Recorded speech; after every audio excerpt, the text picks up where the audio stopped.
Oh, tika lang. Oh, tika lang. Sandali lang. Oh, ikaw nga. Ipapakita ko lang sa'yo kung paano laging namamatay na makina. Yan. Ito yung dahilan, no? So, yan, mabilisan lang to. So, lagyan ng first gear. Naka first gear. Pag binitawan nyo yung clutch nyo at naka-brake kayo, mamamatay yung makina katulad nito. Yan, bibitawan ko yung clutch ko. Yan, patay yung makina. Yan. So, isa yun sa mga dahilan kung bakit namamatay yung makina. Pangalawang dahilan. Ito pa, start natin. Yan. Okay, pangalawang dahilan, mga kaibigan. So, first gear ulit natin. So, ito yung biglaang bitaw ng clutch pedal. So, pag hindi ka nakatapak sa brake pedal, pag binigla mong bitawan yung clutch pedal, mamamatay ang makina niyan. Ayan, katulad nito. Ayan, patay na naman.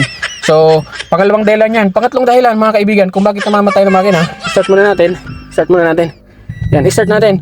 Ayan, pangatlong dahilan kung bakit tayo namamatay ng makina, kapag naglagay tayo ng first gear, mali yung lagay natin. Instead na first gear, third gear ang nailalagay natin. Pag binitaw natin yung clutch, ayan, patay ang makina kasi naka third gear. So ito yung mga iwasan yung mga kaibigan para hindi kayo namamatay ng makina. So that's it, start muna natin.